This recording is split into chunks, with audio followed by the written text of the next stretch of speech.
Salut à tous, alors j'arrive un peu après la guerre, mais j'ai enfin regardé la série Squid Game sur Netflix. Alors ça fait quelques mois qu'elle est sortie, il me semble, semaine ou mois, je sais plus exactement, enfin bref. J'ai enfin regardé la série événement qui avait explosé tous les records de visionnage apparemment sur Netflix. Et je dois dire que j'ai plutôt bien aimé. J'ai été diverti. J'appellerais pas cette série un chef-d'œuvre, mais j'ai plutôt bien aimé. J'avais aussi entendu qu'il y avait pas mal de critiques par rapport à la série. Euh, je sais pas exactement pourquoi. Si c'est sur le concept, euh, je- bah, le concept n'a rien de neuf puisqu'on a déjà vu ce genre de choses dans Battle Royale ou Hunger Games ou The Game avec de David Fincher. Enfin, différents.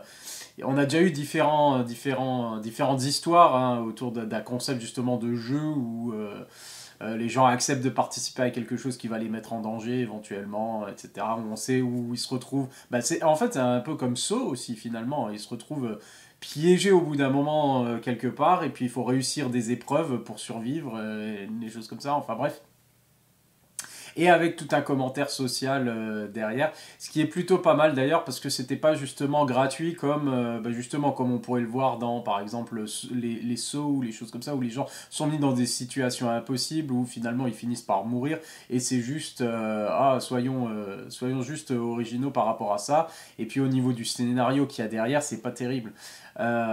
Pourtant ici, ça fonctionne plus ou moins bien. J'admets, j'ai eu du mal à rentrer un peu dans la série, les deux premiers épisodes. Je dirais, c'est intriguant, c'est intéressant et il faut aller au-delà, mais c'est parce qu'il place les bases quand même.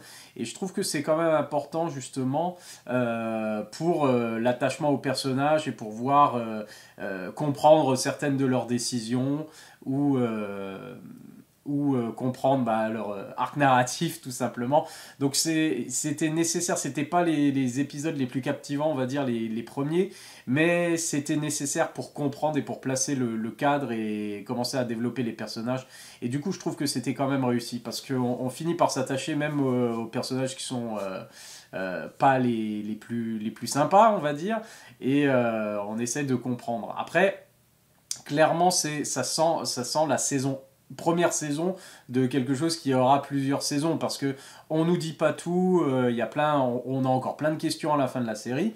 Sachant qu'il y a une saison qui suit, c'est bien, mais c'est toujours un peu énervant justement de rester sur sa fin par rapport à une saison. Admettons que la série n'ait pas marché du tout, il n'y aurait pas eu de deuxième saison et du coup, ceux qui ont bien aimé, les fans, seraient restés là avec leurs questions et pas vraiment de réponse. Parce qu'on se doute bien, il y a plein de choses qui sont laissées en suspens. Et puis c'est vraiment, ça se finit un peu sur un cliffhanger.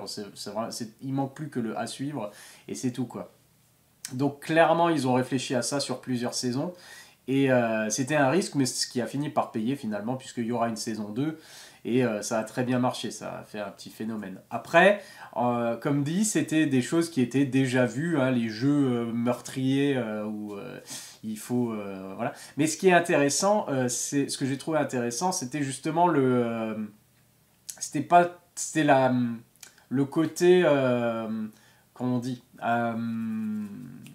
c'était pas des jeux individuels, c'est ça le truc. Enfin, c'était quelque chose d'individuel, mais il créait des équipes au fur et à mesure, et puis on va dire, il y en a qui pouvaient changer d'équipe et des choses comme ça. Ils faisaient des alliances et c'était en mode coopération, c'est ça le truc. Et en fait, c'est assez intéressant parce que c'est mode coopération, mais on sent bien et on le sait bien que ça va durer à un moment parce qu'au bout d'un moment, il faut qu'il reste qu'un seul gagnant ou alors que la majorité décide d'abandonner le jeu pour pouvoir arrêter. Puis on se doute bien que les gens, surtout ceux qui sont là, c'est des gens qui sont la plupart désespérés, qui ont rien à perdre ou qui estiment qu'ils n'ont rien à perdre justement, jusqu'à ce qu'ils se rendent compte que finalement ils ont fait une erreur peut-être, mais voilà, finalement c'est très égoïste, mais ils ont besoin des autres, c'est ça qui est là, ils se rendent compte qu'ils ont besoin des autres personnes alors que ils sont très égoïstes par rapport à ça et c'est très individualiste quand même puisque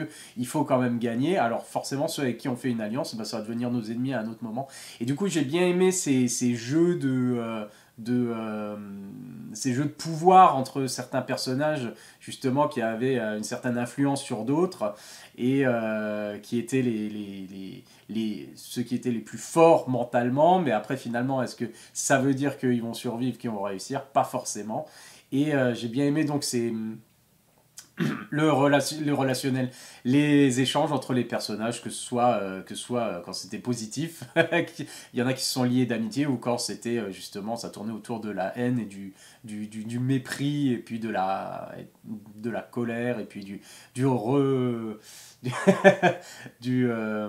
de la rancune, de la rancœur, etc. etc. Donc, j'ai trouvé que c'était très bien fait, j'ai trouvé les acteurs vraiment excellents, même si il y en a des fois qui en font des tonnes, et puis le personnage est un peu agaçant, hein, je pense qu'on a tous le même personnage en tête, mais dans l'ensemble, non, ça collait bien, et je trouvais que les arcs narratifs de développement, au niveau du développement des personnages, je trouvais que c'était assez intéressant, justement, même si, alors par moment, il y a des petites choses qu'on peut voir venir.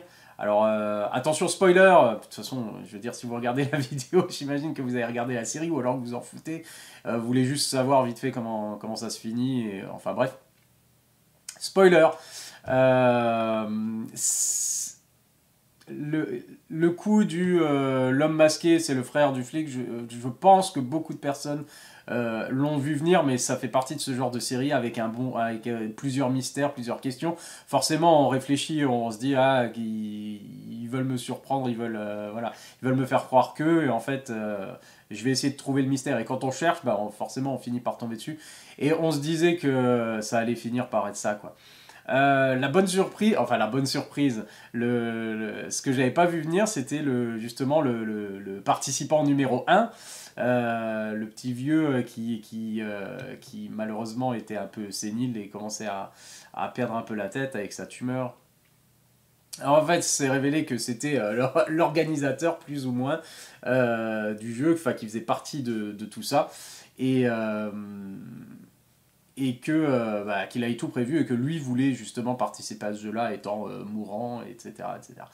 Donc ça, j'ai trouvé pas mal. J'ai trouvé l'épisode des billes, je l'ai trouvé super émouvant, super intéressant, justement par rapport à, au bout d'un moment, il faut faire un choix entre qui doit survivre. Et puis le fait de mettre deux personnes dans la même équipe, et après en fait de les faire s'affronter entre eux, c'était, encore une fois, comme beaucoup de jeux, en fait, on se doute bien que ça va pas aller dans le sens où on le pense. Et du coup, on s'était dit, il faut des équipes, et après ils vont les mettre les uns contre les autres de toute façon. Donc voilà. J'ai trouvé les jeux assez originaux. J'ai trouvé justement alors le jeu des billes. Alors cet épisode, je pense, est-ce que c'était le meilleur? Je sais pas, parce qu'il alliait vraiment tout dans le sens suspense et émotion, justement, et développement des arcs narratifs des personnages, tout simplement, quoi. Et je l'ai trouvé très touchant. Peu importe pour quel personnage, les personnages principaux, justement, qui vivaient quelque chose là-dedans, étaient très, très attachants. Et ce que j'ai bien aimé aussi, c'est les petites phases d'humour de temps en temps. Il y avait un peu d'humour noir, bah forcément. Euh, Après, voilà, des fois ça part un peu dans tous les sens au niveau des intrigues, et comme c'est prévu pour... Enfin, il y a une saison 2 qui est prévue, ça veut dire qu'il y a plein de choses qui sont pas résolues, alors ça c'est un peu relou. Mais j'ai bien aimé comme il développe vraiment cet univers, on n'est pas resté juste sur le jeu, on a vu aussi un peu l'envers du décor, on a vu les employés faire des choses pas très cool non plus, etc., etc. Donc je trouve que l'univers développé est intéressant, il y a vraiment beaucoup de possibilités, et du coup ça peut être vraiment sympa pour une saison 2.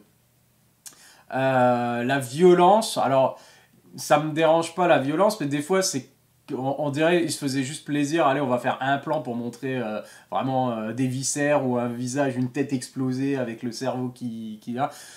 C'était pas forcément nécessaire. Je trouvais que c'est, alors pour le choc, à la limite, voilà, qu'est-ce qu'ils se font subir, mais à un moment on est un peu, comment dire, anesthésié, je veux dire, on le ressent plus vraiment, c'est juste genre, ah ben voilà, des tripes, ah voilà, de la cervelle, ah, eh ben voilà. Donc je trouve pas que ce soit forcément nécessaire, le degré de violence de gore en fait qu'ils ont rajouté dedans. Je pense que voilà, ils mettaient voilà, ils se faisaient tirer déjà dans la tête, etc. Il y a les têtes qui explosent, des choses comme ça. C'est bon, ça suffit, pas la peine de faire des plans un peu contemplatifs sur la cervelle au sol. Enfin, je sais pas. J'ai pas trouvé ça trop nécessaire et ça me paraissait être plus gratuit juste pour du choc, un peu de choc, un peu à la Game of Thrones. Alors voilà, je sais pas. Mais sinon, à part ça, du coup, ouais, j'ai passé en conclusion, j'ai passé un plutôt bon moment. Il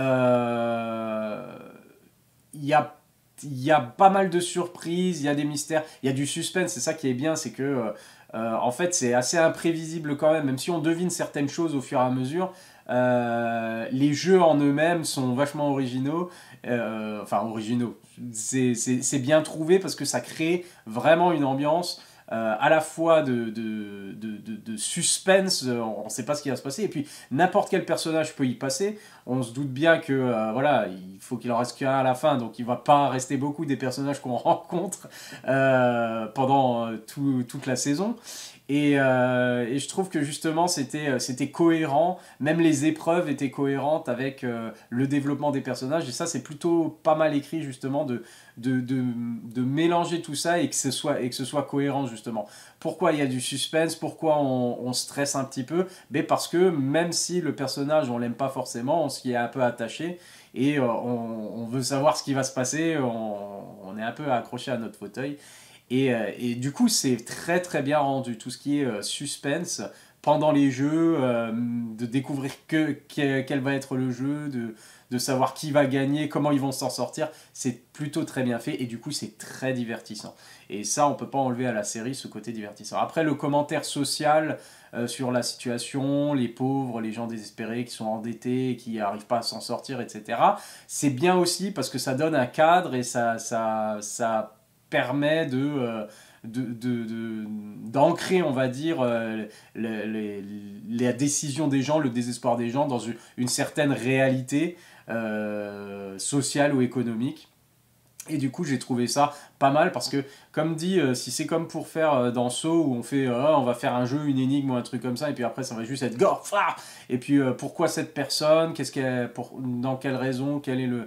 Enfin, il n'y a pas vraiment de but dans ces films-là. C'est pas très intéressant, on cherche juste à faire du gore, à faire du divertissement.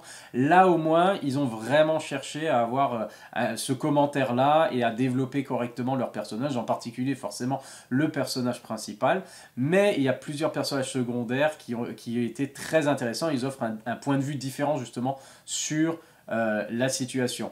Et puis il y a ce côté réflexion aussi où on se dit, si j'étais pendant la série, on se dit forcément une fois qu'on a créé de l'empathie avec certains personnages, on se dit ouais, est-ce que j'aurais fait la même chose que lui ou ouais, il a eu raison de faire ça, mais qu'est-ce que ça veut dire sur moi, etc., etc.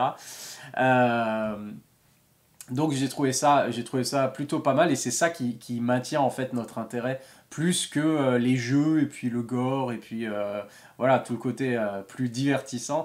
Heureusement que tout ça c'est ancré alors réaliste, de manière réaliste, j'irai peut-être pas jusque là, mais dans quelque chose qu'on peut comprendre au niveau des personnages, au niveau de leur motivation.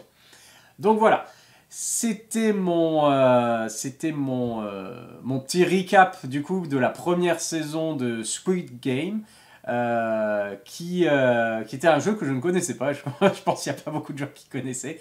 Mais du coup, j'ai trouvé ça encore une fois divertissant, pas révolutionnaire non plus, mais assez intéressant et avec des personnages justement bien développés en peu d'épisodes du coup et puis bah, je regarderai la saison 2. Voilà, c'est tout pour le recap de Squid Game, alors à la prochaine, bye.